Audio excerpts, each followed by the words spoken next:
1944. Le bureau ovale. Selon les mémoires de Stanley Lovell, le directeur de l'OSS William Donovan se tenait derrière le président Roosevelt pendant qu'il dictait une lettre à sa secrétaire. Donovan leva un pistolet et vida le chargeur. Roosevelt continua de dicter, apparemment inconscient qu'une arme venait d'être déchargée dans la pièce. Lorsque Donovan révéla ce qui s'était passé, Lovell affirme que l'expression de Roosevelt passa de la confusion à la fascination. Il demanda à voir le pistolet. C'était le High Standard HDM. Et si l'histoire est exacte, elle illustrait parfaitement pourquoi le renseignement américain considérait cette arme comme l'un des pistolets silencieux les plus efficaces de la Seconde Guerre mondiale. L'arme allait ensuite servir lors d'opérations clandestines pendant des décennies. De l'Europe occupée par les nazis aux jungles du Vietnam en passant par le cockpit d'un avion espion U-2 abattu au-dessus du territoire soviétique. Voici l'histoire de la façon dont les laboratoires Bell Telephone ont contribué à concevoir un système de silencieux pour un pistolet que l'OSS destinait à tuer en silence. En 1942, l'Office of Strategic Services, nouvellement créé, faisait face à un problème. L'OSS était chargé de l'espionnage, du sabotage et des opérations clandestines derrière les lignes ennemies. Ces agents devaient travailler dans le plus grand silence. Les sentinelles devaient être neutralisées sans alerter des garnisons entières. Les chiens de garde devaient être éliminés discrètement. Des prisonniers devaient être enlevés en territoire occupé, ce qui signifiait neutraliser certaines cibles tout en maintenant les autres en vie pour interrogatoire. Les armes disponibles étaient insuffisantes. Les arsenaux de l'OSS contenaient des pistolets Colt Woodsman équipés de silencieux Maxim datant des années 1920. Ceux-ci réduisaient le son, mais pas suffisamment. Le mécanisme mécanique de la glissière qui allait et venait produisait un bruit qui pouvait porter à travers une cour silencieuse. Le souffle de la bouche, bien qu'étouffé, restait audible à des distances rendant le travail en espace rapproché dangereux. Pour faire disparaître un coup de feu, on ne peut pas simplement ajouter un tube au canon. Il faut vaincre la physique. Un coup de feu standard produit du bruit à partir de 3 sources. Premièrement, le souffle de la bouche lorsque les gaz propulseurs sous haute pression s'échappent du canon à des vitesses supersoniques. Deuxièmement, le claquement sonique de la balle elle-même brisant le mur du son. Troisièmement, le mécanisme mécanique de l'arme qui se cycle. Un pistolet véritablement silencieux devait traiter ces 3 problèmes. Les munitions subsoniques résolvaient le deuxième problème. Les cartouches de 22 long rifle avec leur vélocité relativement faible restaient en dessous de la vitesse du son et ne produisaient aucun claquement supersonique. Le premier problème nécessitait un silencieux pour contenir et refroidir les gaz en expansion. Le troisième problème était le plus difficile. Les pistolets semi-automatiques reposent sur des pièces mobiles. Les glissières reculent sous la pression du recul. Les extracteurs tirent les douilles usagées des chambres. Les éjecteurs projettent les douilles hors de l'arme et les ressorts de rappel remettent tout en batterie. Chaque action produit un contact métal contre métal. Chaque contact produit du son. Les Britanniques avaient déjà résolu ce problème, mais leur solution comportait des compromis. Le SOE, le Special Operations Executive, avait développé le Welrod en 1942. Ce pistolet, à verrou tirant des munitions de calibre 32 ACP, atteignait une signature acoustique remarquablement basse en éliminant tout bruit mécanique, pas de glissière, pas de cycle, juste un verrou manuel que l'opérateur actionnait à la main après chaque coup. Le Welrod était silencieux, mais son utilisation nécessitait 2 mains à des distances supérieures à 9 mètres. Le rechargement était lent. Dans les situations nécessitant des tirs de rattrapage rapides, l'arme devenait un handicap. Le renseignement américain avait besoin de quelque chose de différent. Une arme qui combinait une suppression acoustique efficace avec un tir semi-automatique, un pistolet capable de vider son chargeur en quelques secondes tout en restant suffisamment silencieux pour être utilisé dans des bâtiments occupés. Stanley Lovell, directeur adjoint de la recherche et du développement de l'OSS, approcha la High Standard Manufacturing Company à New Haven dans le Connecticut. L'entreprise avait déjà produit des milliers de pistolets de compétition modèle HD pour des contrats d'entraînement militaire. Lovell voulait quelque chose basé sur cette plateforme, mais avec un silencieux intégral. High Standard fabriquait des pistolets, pas des silencieux. Pour cette expertise, Lovell se tourna vers une source inattendue. Au début de 1943, le département de l'armement attribua un contrat de développement de silencieux au laboratoire Bell Telephone. Le choix semble étrange jusqu'à ce qu'on comprenne ce que Bell Labs faisait réellement. Leurs ingénieurs avaient passé des décennies à étudier l'acoustique, le comportement des ondes sonores et la réduction du bruit pour les systèmes téléphoniques. Les mêmes principes qui rendaient les appels téléphoniques longue distance intelligibles pouvaient faire disparaître un coup de feu. Bell Labs livra les spécifications de conception du silencieux à l'OSS à l'automne 1943. Les ingénieurs qui l'ont créé restent anonymes. Les projets classifiés de guerre évitaient l'attribution individuelle pour des raisons de sécurité. aucun brevet ne fut déposé parce que la documentation de brevet aurait révélé l'existence de l'arme. Le silencieux qu'ils conçurent s'attachait de façon permanente à un pistolet High Standard HD modifié, créant une unité intégrale qui ne pouvait pas être séparée sur le terrain. Le canon comportait une série de pores qui saignaient les gaz propulseurs dans le corps du silencieux avant que la balle ne sorte de la bouche. À l'intérieur du boîtier du silencieux, 2 chambres fonctionnaient en séquence. La première contenait une tresse de bronze zinguée enroulée autour de la section du canon porté. Cette tresse agissait comme un dissipateur thermique, absorbant l'énergie thermique des gaz en expansion et ralentissant leur échappement. La deuxième chambre utilisait des grillages de fils de bronze et des chicanes empilées pour disperser et refroidir davantage les gaz avant qu'ils n'atteignent l'atmosphère. Mais voici le détail qui renvoie au bureau ovale. La conception incluait une caractéristique unique parmi les pistolets silencieux de la Seconde Guerre mondiale. Un mécanisme de blocage de glissière permettait aux opérateurs de maintenir la glissière fermée pendant le tir. Cela convertissait le semi-automatique en arme à un seul coup, mais éliminait tout bruit d'action mécanique. Pas de cycle de glissière, pas d'éjection de douille, pas de ressort claquant du métal contre du métal. Selon les protocoles d'entraînement de l'OSS, les opérateurs pouvaient maximiser la suppression en remplissant la deuxième chambre d'eau, d'huile ou de mousse à raser avant de sceller la bouche avec du ruban adhésif. Avec la glissière bloquée et le silencieux correctement préparé, le son dominant devenait l'impact de la balle sur sa cible plutôt que le souffle de la bouche. C'est probablement ainsi que fonctionna la démonstration de Donovan, si elle eut lieu comme Lovell le décrit. High Standard commença la production à la fin de 1943 sous le nom de Code Machine d'essai à impact. L'arme complète pesait environ 1,35 kg sans chargeur et environ 1,37 kg avec le silencieux intégral. La longueur totale atteignait 35 cm. La capacité du chargeur était de 10 cartouches de 22 long rifle, alimentées depuis un chargeur boîte amovible à simple rangée. Le mécanisme était semi-automatique à inertie, à simple action uniquement, ce qui signifiait que le chien devait être armé pour le premier coup. Si vous trouvez cela intéressant, prenez un moment pour vous abonner. Cela aide la chaîne à se développer plus que vous ne le pensez. Voyons maintenant comment cette arme a performé sur le terrain. Retracer le HDM à travers les opérations de combat signifie naviguer dans des archives incomplètes. La nature classifiée des activités de l'OSS signifiait qu'un minimum de documentation était créé et qu'une grande partie de ce qui existait a été détruite. Ce qui subsiste offre des aperçus plutôt que des récits exhaustifs. L'entraînement avait lieu dans la zone B à Catoctin dans le Maryland, l'installation qui allait plus tard devenir Camp David. La maison des pistolets, également appelée la maison des horreurs, préparait les agents au combat en espace rapproché. L'installation comportait des pièces avec des cibles surgissantes, un éclairage faible et des scénarios conçus pour simuler le chaos des opérations clandestines. Les agents apprenaient à tirer en se déplaçant, à engager plusieurs cibles en séquence et à placer des coups avec précision sous le stress. Le lieutenant-colonel Rex Applegate et William Fairbairn, l'expert britannique du combat rapproché qui avait entraîné la police de Shanghai, enseignaient des techniques de tir instinctif. Leur méthode rejetait le tir sportif traditionnel avec son alignement minutieux des organes de visée et son contrôle lent de la détente. À la place, ils entraînaient les agents à pointer l'arme comme un prolongement de leurs bras, à tirer rapidement au centre de masse et à rester en mouvement. Une lettre de mars 1943 de E.A. Sykes à Applegate mentionnait l'envoi de 122 pistolets silencieux avec mire nocturne, l'une des premières références au High Standard silencieux dans la correspondance de l'OSS. Le mécanisme de blocage de glissière faisait l'objet d'une attention particulière lors de l'entraînement.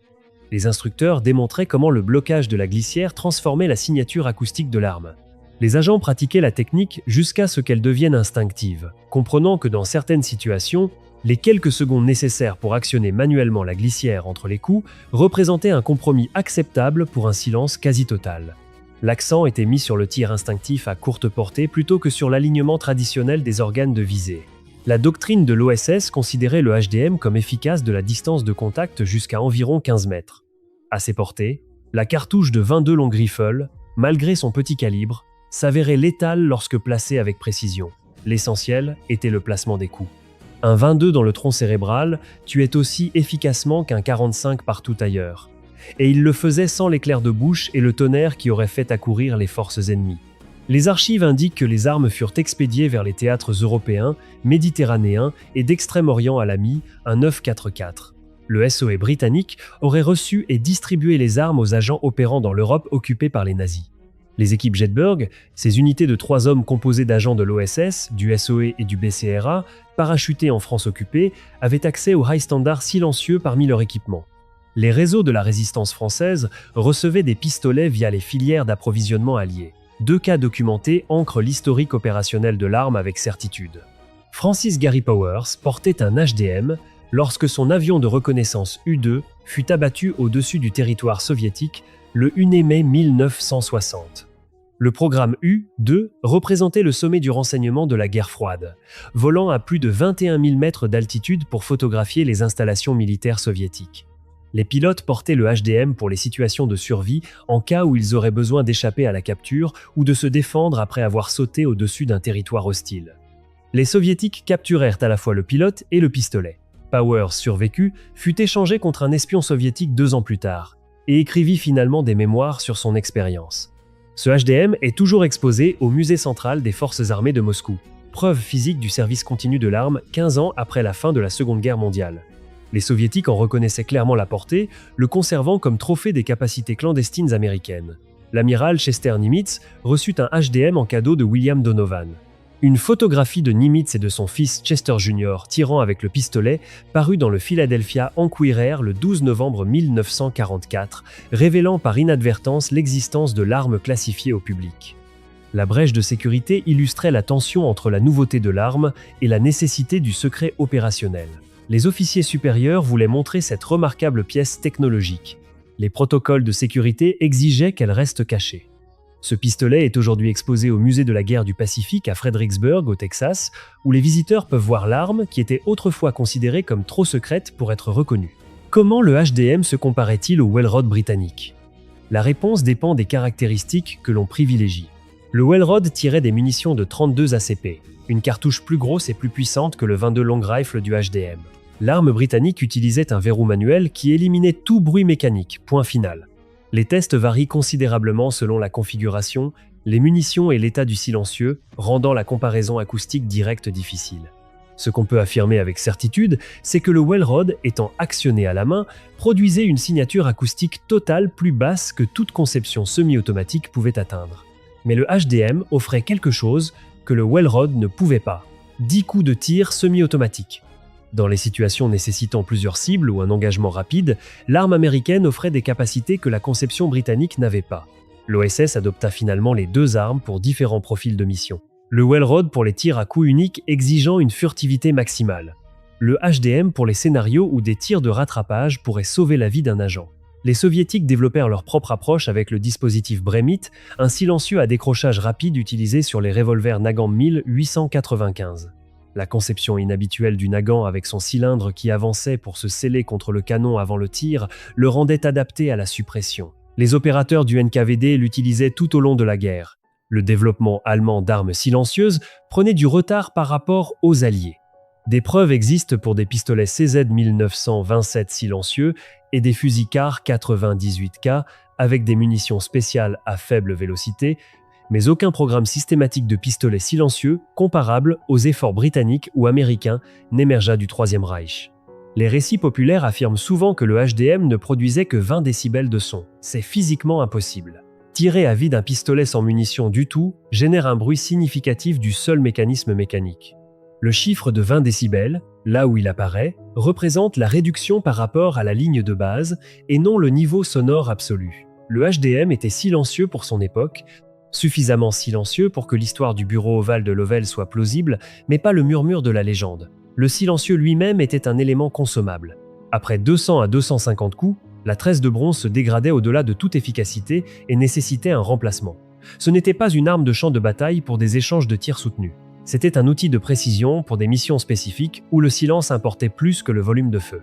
Suite à la dissolution de l'OSS en 1945, le stock restant de HDM fut transféré à la Central Intelligence Agency lors de sa création en 1947. La transition ne fut pas sans heurts.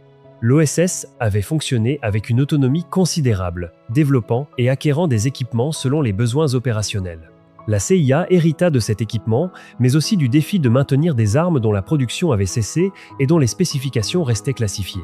Les armes continuèrent à servir lors de la guerre de Corée, où des équipes paramilitaires de la CIA opéraient le long de la zone démilitarisée. Le Vietnam vit une utilisation extensive par les forces d'opération spéciales et les opérateurs du renseignement pour la reconnaissance, les enlèvements de prisonniers et les opérations ciblées. L'environnement de jungle convenait aux atouts du HDM. Les rencontres se produisaient souvent à courte portée. Le silence comptait dans un territoire où l'ennemi pouvait être partout. La cartouche de calibre 22, marginale pour une utilisation sur le champ de bataille, s'avérait adéquate pour le travail de précision que ces unités effectuaient. En 1967, l'arsenal de Francfort développa un silencieux de remplacement, mais selon les évaluations de l'époque, il s'avéra moins efficace et plus encombrant que la conception originale de Bell Labs. La tentative d'améliorer une conception vieille de 24 ans échoua. Parfois, la première solution est aussi la meilleure. Certains récits situent le HDM dans les inventaires militaires jusqu'à la fin du XXe siècle. La longévité de l'arme témoigne à la fois de l'efficacité de la conception originale et des alternatives limitées disponibles pour les pistolets semi-automatiques silencieux pendant la guerre froide. La production totale de guerre atteignit environ 2600 unités sur plusieurs contrats. Les exemplaires survivants sont extraordinairement rares. Les pistolets HDM légalement enregistrés aux États-Unis se comptent sur les doigts d'une main. Des exemplaires originaux authentiques, avec une provenance documentée, se sont vendus aux enchères pour des sommes considérables. Les reproductions modernes par Armstick Limited, construites sur des pistolets d'époque, se vendent pour plusieurs milliers d'euros. Le HDM a contribué à établir l'architecture de suppression intégrale comme viable pour les applications militaires. Porter le canon et l'enfermer dans un manchon silencieux reste l'approche fondamentale pour les pistolets à suppression intégrale. Aujourd'hui encore, les pistolets Ruger à suppression intégrale développés par la CIA à partir des années 1960 s'appuient sur des principes que la conception de Bell Labs avait établis. Le Maxim 9 de la Silencer Company, lancé en 2016, utilise des concepts qui remontent à 1943. L'arme a également contribué à établir le calibre 22 long rifle comme calibre viable pour le travail clandestin, malgré son inadéquation apparente pour le combat. La faible signature sonore de la cartouche, son recul minimal et sa létalité surprenante à courte portée en ont fait le choix standard pour les opérations avec pistolet silencieux pendant des décennies. La technologie moderne des silencieux a depuis permis à des calibres plus importants d'atteindre une réduction sonore comparable, mais pendant une grande partie du XXe siècle, le 22 est resté le choix privilégié pour les opérations où le silence importait le plus. La contribution de Bell Labs mérite une reconnaissance particulière. Une entreprise de télécommunications sans expérience dans les armes à feu a produit une conception de silencieux qui est restée en service plus longtemps que son remplacement conçu par des militaires. Leur expertise en ingénierie acoustique développée pour rendre les conversations téléphoniques plus claires s'est avérée directement applicable à rendre les coups de feu plus silencieux. Cela reste l'un des transferts technologiques les plus insolites de l'histoire militaire. Le HDM a également démontré la valeur d'adapter des conceptions commerciales à des fins militaires. Le pistolet de compétition de High Standard offrait une plateforme éprouvée, précise et fiable. La modification requise était substantielle, mais partir d'une arme qui fonctionnait déjà raccourcissait considérablement le temps de développement. Cette approche, consistant à prendre une technologie civile et à l'adapter à un usage clandestin, allait devenir une pratique standard pour les agences de renseignement dans les décennies suivantes. Revenons au bureau ovale si nous acceptons le récit de Lovell. Roosevelt examine le pistolet qui a tiré à son insu. L'arme qu'il tient représente quelque chose de nouveau dans la guerre. Une arme à feu conçue non pour le champ de bataille, mais pour les ombres. Pour l'agent qui doit neutraliser une sentinelle et passer sans déclencher l'alarme, pour l'opérateur extrayant un prisonnier d'une ville occupée, pour le pilote abattu derrière les lignes ennemies qui pourrait avoir besoin de se battre jusqu'à son extraction. Le High Standard HDM n'était pas le pistolet le plus silencieux de la Seconde Guerre mondiale. Cette distinction appartient au Welrod britannique. Ce n'était pas non plus l'arme silencieuse la plus puissante. La carabine de Lisle tirant des munitions de calibre 45 est souvent citée parmi les armes silencieuses les plus efficaces de la guerre. Ce que le HDM offrait, c'était une combinaison unique de capacités, tir semi-automatique, suppression efficace et précision suffisante pour le travail à courte portée qu'exigeaient les opérations clandestines. Bell Labs retourna à rendre les équipements téléphoniques plus clairs. High Standard continua à produire des pistolets de compétition, mais pendant des décennies, l'arme qu'ils avaient créée ensemble resta en service auprès du renseignement américain et des forces d'opération spéciales. La conception originale du silencieux survécut à son remplacement. La plateforme elle-même survécut à la guerre froide. Certaines armes deviennent célèbres grâce à une production de masse et à une domination sur le champ de bataille. Le HDM acquit son importance grâce à une application précise dans des opérations qui restent classifiées. 2600 pistolets. Des décennies de service,